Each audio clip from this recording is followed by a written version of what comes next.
Hi friends, Arabia ಸಮುದ್ರದಲ್ಲಿ ಸೋಮಾಲಿಯಾ ತೀರದಲ್ಲಿ hijack ಆಗಿರುವ ಕಾರ್ಗೋ ಹಡಗನ್ನು ಭಾರತೀಯ ನೌಕಾದಳದವರು ಸುರಕ್ಷಿತವಾಗಿ ರಕ್ಷಿಸಿದ್ದಾರೆ. ಅದರಲ್ಲಿ 15 ಜನ ಭಾರತದ ಸಿಬ್ಬಂದಿಗಳ ಜೊತೆ ಒಟ್ಟಾಗಿ 21 ಜನರನ್ನು ಭಾರತದ ನೇವಿ ಕಮಾಂಡರ್ಸ್ ರವರು ಕಾಪಾಡಿದ್ದಾರೆ. ಹಡಗನ್ನು ಹೈಜಾಕ್ ಮಾಡಿರುವಂತಹ ಸಮುದ್ರದ ಕಳ್ಳರು ಭಯಬಿದ್ದು ಓಡಿ ಹೋಗಿದ್ದಾರೆ ಎಂದು ಪ್ರಕಟಣೆಯನ್ನು ನೀಡಿದ್ದಾರೆ. ಬ್ರೆಜಿಲ್ನಿಂದ ಬಹ್ರೇನ್ಗೆ ತೆರಳುತ್ತಿದ್ದ MV ಲೀಲಾ ನಾರ್ ಪೋಲ್ಕ್ ಎಂಬ ಕಾರ್ಗೋ ಹಡಗನ್ನು ಹೈಜಾಕ್ ಮಾಡಿದರು.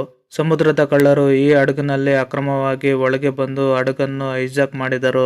ಈ ಹಡಗು ಹೈಜಾಕ್ ಆಗಿದೆ ಎಂದು ಬ್ರಿಟಿಷ್ UK MTO ನಾವಿ ಭಾರತದ ನೌಕಾದಳಕ್ಕೆ ಸಂದೇಶವನ್ನು ನೀಡಿದರು. ಕೂಡಲೇ ಭಾರತ ನೌಕಾದಳದ ಕಮಾಂಡರ್ ಪ್ರತ್ಯೇಕವಾಗಿ ಆಪರೇಷನ್ ಮಾಡಿದರು. ಯುದ್ಧದ INS ಚೆನ್ನೈ ನೌಕೆಯನ್ನು ಅಲ್ಲಿಗೆ ಕಳುಹಿಸಿದರು. ಹೈಜಾಕ್ ಆಗಿರುವ ಹಡಗಿನಲ್ಲಿ ನೇವಿ ಕಮಾಂಡರ್ಸ್ ರವರು ಇಳಿದು ಅದರಲ್ಲಿರುವಂತಹ ಜನರನ್ನು ರಕ್ಷಿಸಿದರು. ಆ ಹಡಗಿನ ಮೇಲೆ ಲೈಬೇರಿಯಾ ಬಾವುಟ ಕೂಡ ಇದೆ. ಇತ್ತೀಚಿನ ಕಾಲದಲ್ಲಿ ಅರೇಬಿಯಾ ಸಮುದ್ರದಲ್ಲಿ ಹಡಗುಗಳ ಮೇಲೆ ಹೆಚ್ಚಾಗಿ ದಾಳಿ ನಡೆಯುತ್ತಿವೆ. ಈ ವಿಡಿಯೋ ಇಷ್ಟವಾದರೆ ಲೈಕ್ ಮಾಡಿ. ಹಾಗೆಯೇ ಶಿವ ಪ್ಯಾಟ್ಸನ್ ಕನ್ನಡ ಯೂಟ್ಯೂಬ್ ಚಾನಲ್ಗೆ ಸಬ್ಸ್ಕ್ರೈಬ್ ಮಾಡುವುದನ್ನು ಮರೆಯಬೇಡಿ. ಈ ವಿಡಿಯೋ ನೋಡಿದ್ದಕ್ಕೆ ಧನ್ಯವಾದಗಳು ಸ್ನೇಹಿತರೆ.